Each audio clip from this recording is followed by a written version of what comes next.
AP సచివాలయాల హేతుబద్ధీకరణ ప్రారంభమైంది.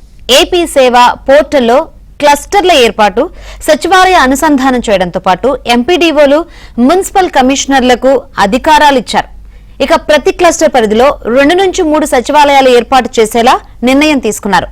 ఇక సచివాలయాల సిబ్బందిని 3 కేటగిరీలుగా విభజించారు. ఇందుకు సంబంధించి అధికారిక జీవో విడుదల చేశారు.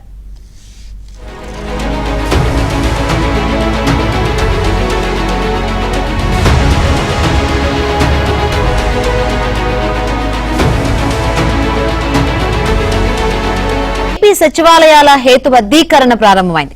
ఏపీ సేవ పోర్టల్లో క్లస్టర్ల ఏర్పాటు, సచివాలయ అనుసంధానం చేయడంతో పాటు ఎంపీడీఓలు, మున్సిపల్ కమిషనర్లకు అధికారాలు ఇచ్చారు. ఇక ప్రతి క్లస్టర్ పరిధిలో 2 నుంచి 3 సచివాలయాలు ఏర్పాటు చేసేలా నిర్ణయం తీసుకున్నారు. ఇక సచివాలయాల సిబ్బందిని 3 కేటగిరీలుగా విభజించారు. ఇందుకు సంబంధించి అధికారిక జీవో విడుదల చేశారు.